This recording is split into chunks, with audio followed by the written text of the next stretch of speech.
오늘 우리에게 주신 하나님의 말씀은 예레미야 13장 15절에서 17절까지 말씀입니다.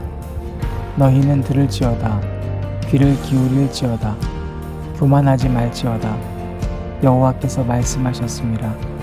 그가 어둠을 일으키시기 전, 너희 발이 어두운 산에 거치기 전, 너희 바라는 빛이 사망의 그늘로 변하여 침침한 어둠이 되게 하시기 전에 너희 하나님 여호와께 영광을 돌리라. 너희가 이를 듣지 아니하면 나의 심령이 너희 교만으로 말미암아 은밀한 곳에서 울 것이며 여호와의 양떼가 사로잡힘으로 말미암아 눈물을 흘려 통곡하리라. 아멘.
해방됐네. 사랑 안에 있네. 그 무엇도 끊을 수 없네. 은혜 안에 있네. 모든 죄에서 해방됐네. 사랑 안에 있네. 그 무엇도 끊을 수 없네. 은혜 안에 있네. 모든 죄에서 해방됐네. 사랑 안에 있네. 그 무엇도 끊을 수 없네. 십자가 죽음으로 나의 죄도 죽었네. 부활의 영광으로 영원한 생명 얻었네. 십자가 죽음으로 나의 죄도 죽었네. 부활의 영광으로 영원한 생명 얻었네.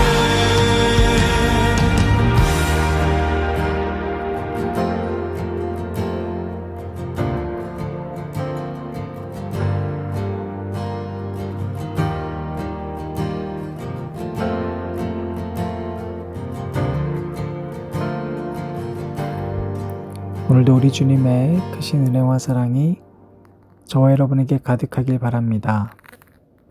특별히 수련회를 준비하는 우리 청소년부 사역자들과 교사 선생님들, 또 우리 자녀들에게 수련회의 마음과 예배에 대한 중요한 마음을 품고 기도하시고 계시는 부모님들에게 하나님의 은혜가 있길 바랍니다.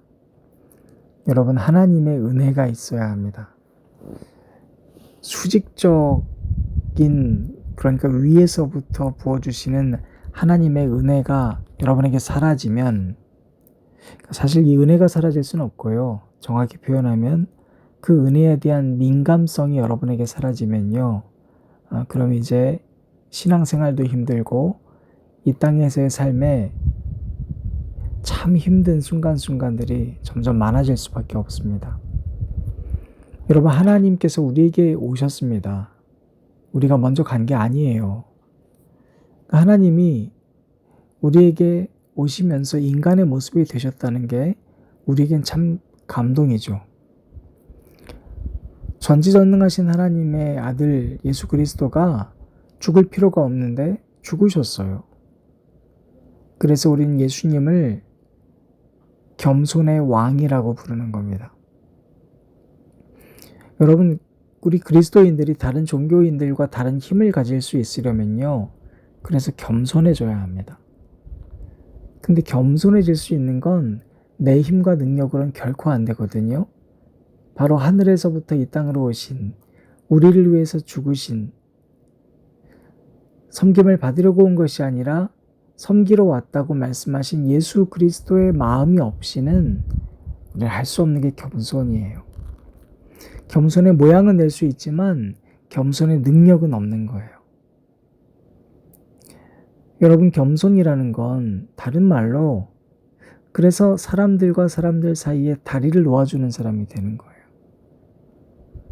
마치 하나님과 인간 사이에 무너졌던 것을 예수 그리스도가 당신의 몸으로 다리를 놓은 것처럼 우리가 그 예수님의 정신으로 믿고 산다는 것은 사람과 사람 사이에 끊어진 다리를 놓아주는 거예요. 반대로 교만한 사람은요, 다리를 끊어내요. 그래서 우리가 어제 말씀처럼 그 주변에 서로가 서로를 치는 그런 분쟁의 역사가 반복되게 됩니다. 그래서 우리 그리스도인들에게 꼭 한 가지 점검해야 되는 단어가 있다면 선민사상이에요. 다른 말로 우리가 은혜 받았다는 이야기를 주권이라고 얘기한다고 그랬잖아요. 주권, 하나님의 권한이라고요. 그래서 하나님께서 그냥 값없이 우리를 구원이라고 하는 은혜를 주신 거예요. 또 내가 뭔가를 많이 노력하지 않아도 정말로 타고난 나만의 무언가가 있어요. 그 카리스마, 그것도 은사이고 하나님의 선물이에요. 어찌됐건 내 노력이 아무것도 없는데도 우리는 선택받고 구원받았다는 건 이게 바로 은혜이고 너무너무 놀라운 사건이고 이것이 우리에게 사라지면 교만이고 기억하고 있으면 겸손케 하는 겁니다. 사랑하는 여러분, 그래서 이 선민사상, 하나님이 나를 선택하셨어, 이게 굉장히 중요한 것이죠. 난 아무것도 한 것 없는데 거저 받았어. 이것을 기억하는 사람만, 그래, 나 거저 받았으니까 다른 어떤 것보다도 내가 돈 받은 것 아니고 다른 어떤 선물 받은 것 아니어도 생명이라고 하는 걸 거저 받았으니까 내가 있는 것을 아낌없이 나누어도요, 받으려고 생각 들지 않는 거예요. 왜냐하면 그 위에서 주신 은혜가 훨씬 크니까요. 내가 누군가한테 베풀어도 위에서부터 내려 부어 주신 그 하나님의 놀라운 선물이 더 크니까 아깝지가 않은 거예요. 그런데 하나님이 주신 은혜, 이 기억이 사라지고 민감성이 사라지면 뭐만 남을까요? 내 열심만 남는 거예요. 내 결단만 남고요. 내 열심이 남고요. 내가 베푼 것만 남아요. 그러니까 내가 열심을 다한 것만큼 조금은 돌려받고 싶은 거고요. 내가 최선을 다하고 내가 베품을 한 만큼 인정해 주길 바라는 거예요. 뿐만 아니라 여기서만 이런 마음이 멈추는 것이 아니라 내가 열심을 다하고 최선을 다하고 살아가지만 위로부터 부어주신 하나님의 은혜가 사라지면요, 아무것도 하지 않는 그 사람이 증오스러운 대상으로 변하기 시작해요. 수직적 관점이 사라지면 상대방도 수직적 관점으로 바라봐요. 그래서 여러분, 하나님의 마음이 우리에게 있다는 건요, 그래, 나 자격 없는데 하나님이 거둬주셨어. 그러니까 이렇게 열심히 살아야지. 최선 다해야지. 이 마음도 하나님 주시는 것이지만 깨닫지 못하고 아무것도 하지 않는 그 사람을 봤을 때 우리 마음에 화가 나서는 안 되는 거예요. 미운 마음이 드는 게 아니라 긍휼한 마음이 들어야 돼요. 아픈 마음이 들어야 되는 거예요. 하나님 어떻게 하면 좋습니까? 하나님 제가 어떻게 해야 될까요? 안타깝게도 사탄의 역사에서 선민의식, 하나님 값없이 주셨어, 값없이 날 선택하셨어 라는 이 생각을 방향을 살짝 바꿔버렸어요. 그래서 그것이 오히려 차별 그리고 폭력으로 이어지게 만들었어요. 나만 좀 열심히 하는 것 같아. 나만 최선 다하는 것 같아. 나만 베풀고 사는 것 같아. 나 정도면 좀 괜찮지.